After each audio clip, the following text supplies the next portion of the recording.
엔비디아가 AI 반도체 시장을 완전히 독점하고 있다고 생각하셨죠?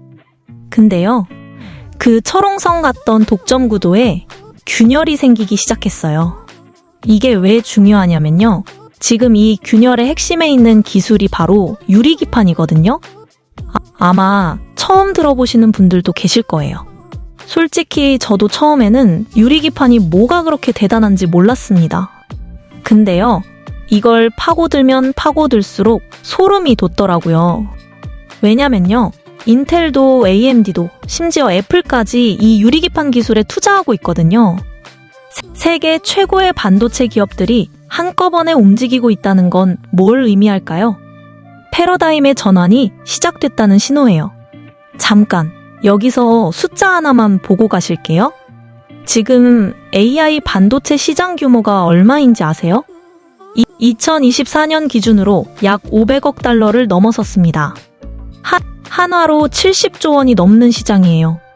그리고 2030년에는 이게 3천억 달러, 한화로 400조 원을 돌파할 것으로 전망되고 있죠. 근데 이 거대한 시장의 판도를 완전히 뒤집을 수 있는 기술이 지금 막 상용화 단계에 들어서고 있다는 겁니다. 도대체 유리기판이 뭐길래 이렇게 난리일까요? 자, 먼저 기본부터 짚고 넘어갈게요. 여러분, HBM 아시죠? 하이 밴드위스 메모리. AI 반도체에서 가장 핫한 부품이잖아요. SK 하이닉스가 세계 1등하고 있는 그거요. HBM이 뭐냐면요. 쉽게 말해서 메모리를 아파트처럼 층층이 쌓아 올린 거예요. 8층, 12층 이런 식으로요. 그래서 기존 메모리보다 20배 이상 빠른 속도를 내는 거죠. 근데 여기서 중요한 게 뭐냐면요. 이렇게 층층이 쌓으려면 각 층을 전기적으로 연결해야 되거든요. 그래서 실리콘에 구멍을 뚫어서 연결하는 기술이 필요한데 이게 TSV라는 기술이에요. 한미 반도체가 이쪽에서 유명하죠. 그런데요, 지금 이게 한계에 부딪혔어요. 왜냐고요? AI 반도체가 점점 더 커지고 있거든요. 여기서 집중하셔야 해요. 엔비디아의 최신 AI 칩 블랙웰 시리즈 아시죠? 이게 GPU를 하나가 아니라 2개를 한 칩에 넣어버렸어요. 성능은 기가 막히게 좋아졌는데 문제는 크기가 엄청나게 커졌다는 거예요. 칩이 커지면 뭐가 필요할까요? 당연히 기판도 커져야죠. 근데 기존에 쓰던 플라스틱 기반의 PCB 기판으로는 이 거대한 AI 칩을 감당하기가 점점 어려워지고 있는 겁니다. 여기서 등장하는 게 바로 유리기판이에요. 유리가 왜 좋을까요?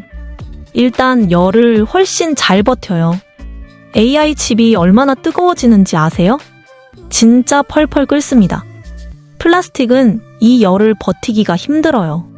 근데 유리는 버텨요. 그리고 또 하나, 유리는 전기 신호가 훨씬 깔끔하게 전달돼요. 플라스틱 기판에서는 신호가 지나가면서 손실이 생기거든요. 유리는 그게 적어요. 신호 손실이 적다는 건 전력 효율이 좋아진다는 뜻이에요. 전력 효율이 좋아지면 발열도 줄고 성능도 더 끌어올릴 수 있죠. 근데요, 진짜 중요한 건 따로 있어요. 바로 생산성이에요. 지금 AI 반도체 시장에서 가장 큰 문제가 뭔지 아세요? 공급이 수요를 못 따라가는 거예요.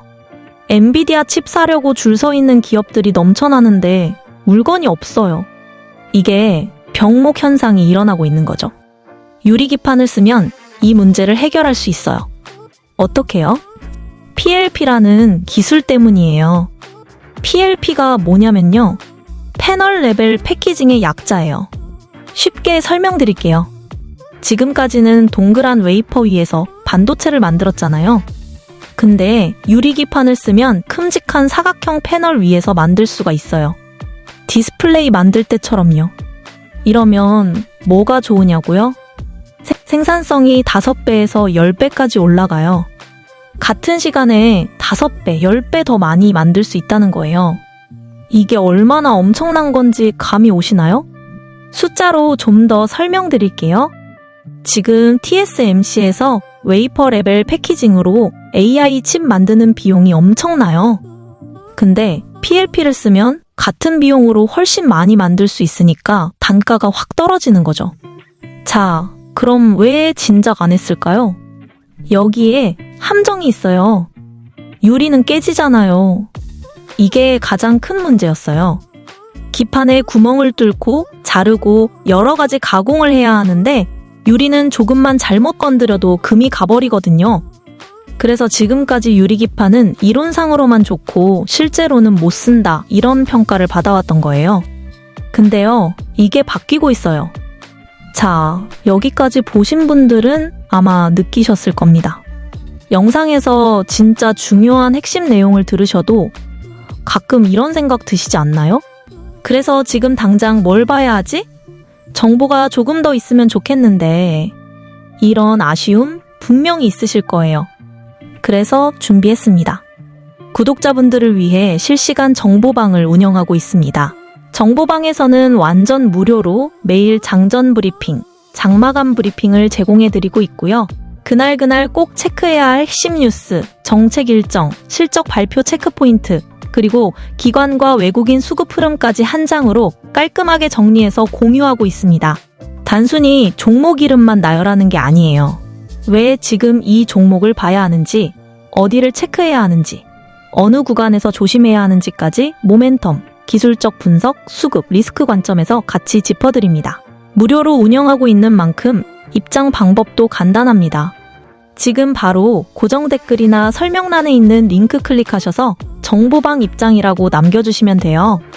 바로 입장 가능하십니다. 그리고 여기서 더 중요한 이야기가 있습니다. 2026년 주식시장 어떻게 흘러갈 것 같으세요? 테마가 커지면 커질수록 결국 대장주 한두 종목으로 수급이 압축됩니다. 그리고 한동안 조용히 눌려있던 히든 종목이 수급 한 번에 터지는 구간, 지금부터 계속 나올 수밖에 없어요. 이게 올해만 그런 게 아닙니다. 2024년에도 그랬고 2025년에도 똑같았어요. 매년 반복되는 패턴입니다. 결국 미리 체크해둔 사람만 수익 구간을 가져가는 거예요. 그래서 저는 다음 대장 후보 체크리스트를 따로 정리해서 공유하고 있습니다. 2026년 대장주 히든 종목 자료 받아보고 싶으신 분들은 히든이라고 남겨주세요. 확인 후 자료 안내해드리겠습니다. 다시 한번 정리해드릴게요. 고정 댓글이나 설명란 링크 클릭하셔서 정보방 입장 원하시면 정보방, 2026년 대장주 히든 종목 자료 원하시면 히든, 이렇게 설명란, 고정 댓글 링크 클릭하셔서 남겨주시면 됩니다. 그럼 지금부터 더 핵심적인 내용 말씀드릴게요. 집중하세요. 자, 이제 진짜 본론으로 들어갈게요. 유리기판 양산의 3대 난제와 이걸 해결할 핵심 기술에 대해서 말씀드릴 건데요. 이 부분 놓치시면 안 됩니다. 자, 유리기판을 실제로 양산하려면 3가지 큰 산을 넘어야 해요. 첫 번째, 유리에 구멍을 뚫고 그 안에 구리를 채워 넣는 기술이에요. 이걸 TGV라고 부르는데요. 글라스 관통 전극이라는 뜻이에요. 아까 HBM 설명할 때 TSV 얘기했잖아요. 실리콘에 구멍 뚫는 거요. TGV는 유리에 구멍 뚫는 거예요. 비슷해 보이지만 완전히 다른 기술이 필요해요. 왜냐면 유리는 깨지니까요. 구멍을 뚫는 것까지는 어떻게든 할 수 있어요. 근데 그 안에 구리를 녹여서 채워 넣잖아요. 구리가 굳으면서 팽창하고 수축하고 그러거든요. 플라스틱이나 실리콘은 이걸 어느 정도 버텨요. 근데 유리는 취성이 강해요. 딱딱하고 잘 깨진다는 거죠. 그래서 이 과정에서 균열이 생기기 쉬워요. 다행히 이 TGV 기술은 많이 발전했어요. 국내에서도 필옵틱스, 캠트로닉스, 이오테크닉스 같은 기업들이 레이저 기반으로 TGV 장비를 상용화했죠. 근데요, 문제는 이게 다가 아니에요. 두 번째 난제, 필름 응용 문제예요. 이게 좀 복잡한데요. 최대한 쉽게 설명드릴게요. 유리기판 위에 특수 필름을 붙여요. 절연도 하고 여러 기능을 위해서요. 근데 이 필름이 열을 받으면 팽창해요. 유리는 안 늘어나는데 필름은 늘어나니까 서로 잡아당기는 힘이 생겨요. 이게 응력이에요. 이 응력 때문에 필름이 말아 올라가거나 유리에 균열이 생기거나 여러 문제가 발생해요. 실제로 유리기판 위에 필름을 압착해 놓으면요. 열을 가해서 자르는 과정에서 필름이 뒤틀리게 돼요. 아니면 유리에 층이 생기기도 하고요. 그러면 층이 생기는 게 아니라 필름이 나눠지면서 서로를 잡아당기게 돼요. 그래서 잘 잘리긴 했는데 필름이 양쪽으로 잡아당기면서 말아 올라가 버리는 현상들이 나타나거든요. 이게 수율을 떨어뜨리는 주요 원인 중 하나예요. 그리고 세 번째, 이게 가장 큰 문제예요. 바로 싱귤레이션이에요. 싱귤레이션이 뭐냐고요? 자르는 거예요. 아까 PLP 설명했잖아요. 큰 패널 위에서 여러 개의 칩을 한꺼번에 패키징 한다고요. 근데 이걸 나중에 하나하나 잘라내야 하잖아요. 이 자르는 과정을 싱귤레이션이라고 해요. 여기서 진짜 문제가 터지는 거예요. 유리를 자르면 어떻게 될까요? 깨지죠. 정확히 말하면 층이 분리돼요. 유리가 찢어지듯이 갈라지면서 미세한 균열이 생겨버려요. 좀 더 구체적으로 설명드릴게요. 유리기판이 대면적으로 이렇게 만들어지면 각각의 영역이 나뉘어요. 그 위에 가공된 AI 반도체나 HBM 같은 것들을 올리죠. 결국 이렇게 올려서 향후에 이 하나하나가 다 다른 AI 반도체 상품이 되는 거잖아요. 그러니까 이걸 잘라내야 해요. 그런데 이 잘라내는 과정에서 유리가 층이 생기면서 옆에서 보면 찢어지는 것처럼 부서지게 돼요. 균열층이 생기는 거죠. 아무리 TGV를 잘하고 필름 응력을 잘 잡아도 마지막 싱귤레이션 단계에서 수율이 폭망해버리면 의미가 없는 거예요. 그래서 지금 유리기판 업계에서 가장 핫한 주제가 뭐냐면요. 이 싱귤레이션 기술이에요. 어떻게 하면 유리를 깨지 않고 깔끔하게 자를 수 있느냐. 이게 양산의 마지막 관문이에요. 자, 여기서 아주 흥미로운 변화가 있어요. 지금 이 싱귤레이션 기술 경쟁에서 새로운 강자가 떠오르고 있거든요. 기존에는 TGV 장비 업체들이 주목받았잖아요. 필옵틱스, 캠트로닉스 이런 곳들이요. 근데 싱귤레이션은 또 다른 차원의 기술이 필요해요. 왜냐면 단순히 구멍 뚫는 것과 깔끔하게 자르는 건 완전히 다른 문제거든요. 싱귤레이션에서 가장 중요한 게 뭐냐면요. 레이저 소스예요. 일반 레이저로 유리를 자르면 열 때문에 균열이 생겨요. 그래서 극초단 펄스 레이저라는 특수한 레이저가 필요해요. 아주 짧은 순간에 엄청난 에너지를 쏴서 열이 퍼지기 전에 끊어버리는 거예요. 그냥 톱날이나 칼날로 자르면요? 당연히 다 부서지죠. 그래서 유리기판의 균열을 최소화시킬 수 있도록 열이나 플라즈마 수준의 굉장히 고정밀 소스를 개발해서 레이저로 조사해야 해요. 이 기술을 가진 기업이 유리기판 양산 시대의 진짜 승자가 될 수 있어요. 여기서 주목해야 할 기업이 있어요.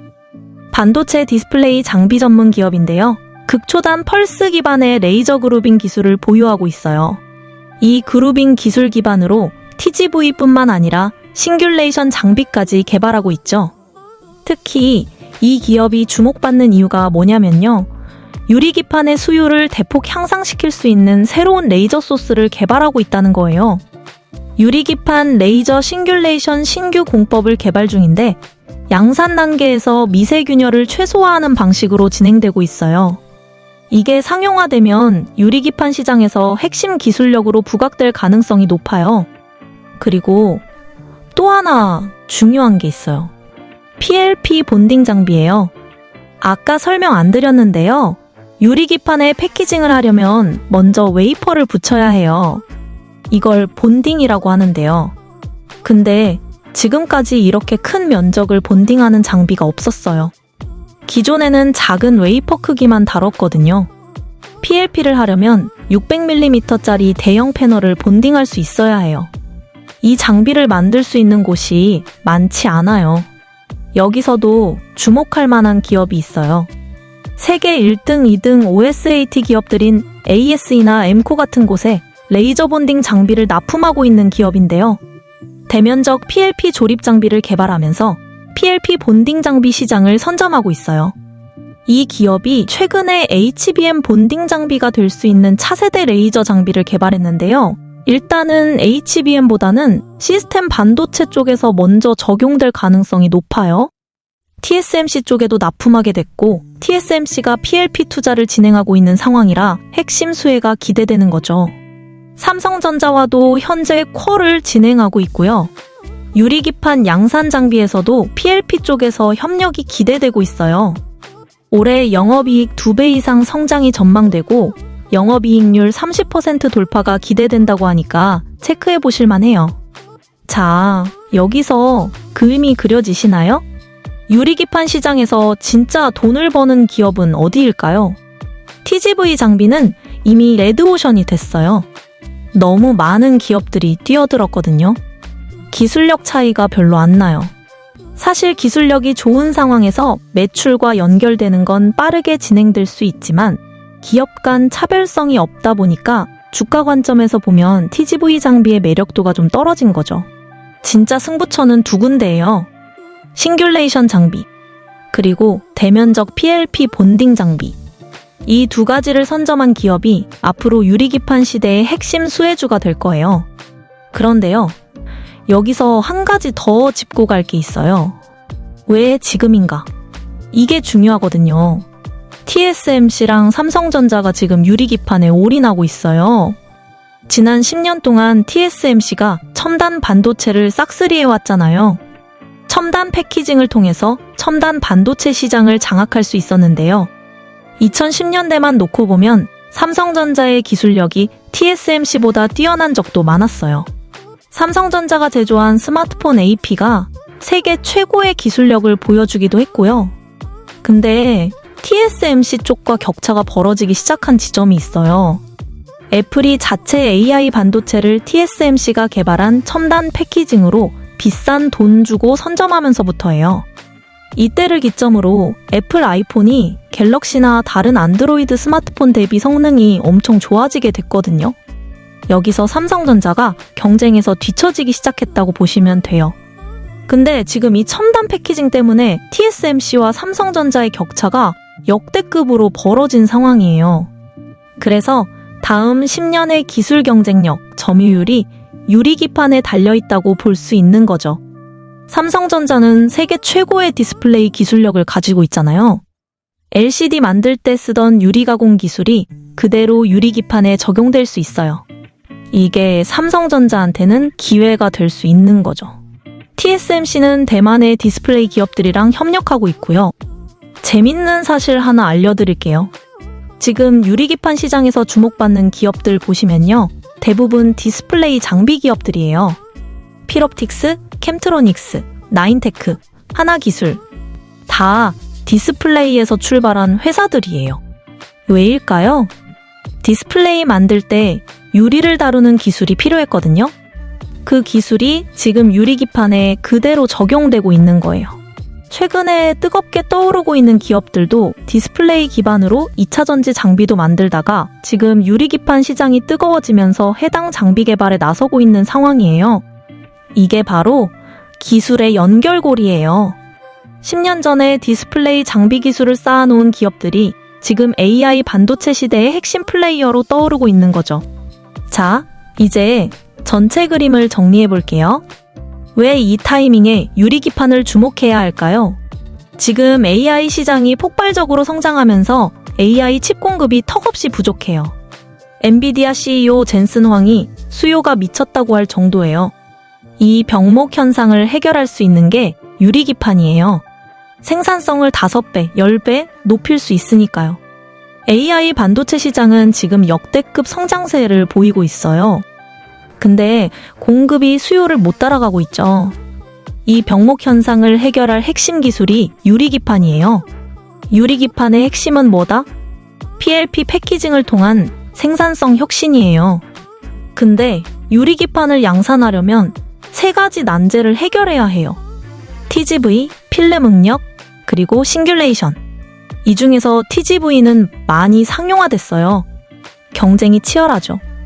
진짜 승부처는 싱귤레이션 장비와 대면적 PLP 본딩 장비예요. 극초단 펄스 레이저 기반의 싱귤레이션 신규 공법을 개발하고 있는 기업, 그리고 세계 최고 OSAT 기업들의 대면적 PLP 본딩 장비를 납품하면서 TSMC, 삼성전자와 협력하고 있는 기업, 이런 곳들이 유리기판 시대의 핵심 수혜를 받을 가능성이 높아요.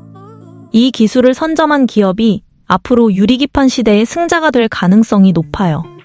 디스플레이 장비 기업들이 이 시장에서 두각을 나타내고 있는 것도 흥미로워요. 유리를 다뤄본 경험이 있으니까요. TSMC와 삼성전자의 경쟁도 주목해야 해요. 두 회사 모두 유리기판에 공격적으로 투자하고 있어서 관련 장비 기업들에게는 기회가 될 수 있어요.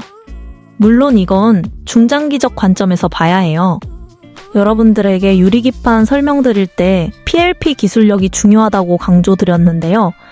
아직 상용화되지 않은 기술이라 단기 급등보다는 중장기 투자 관점에서 봐야 해요.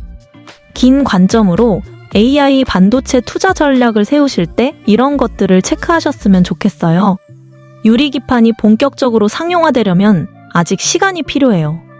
단기 급등을 기대하기보다는 기술 발전 흐름을 차분히 지켜보는 게 맞아요. 하지만 한 가지는 확실해요. 앞으로 5년, 10년 후의 AI 반도체 시장은 지금과 완전히 다른 모습일 거예요. 그리고 그 변화의 중심에 유리기판이 있을 가능성이 높아요. 준비된 자에게 기회는 항상 찾아오는 법이죠. 기술의 흐름을 읽는 자만이 다음 기회를 잡을 수 있어요. 여러분, 오늘 영상이 도움이 되셨다면 좋아요 한번 눌러주시고요. 궁금한 점 있으시면 댓글로 남겨주세요. 다음 영상에서는 더 깊이 있는 산업 분석으로 다시 찾아뵙겠습니다. 시청해주셔서 감사합니다.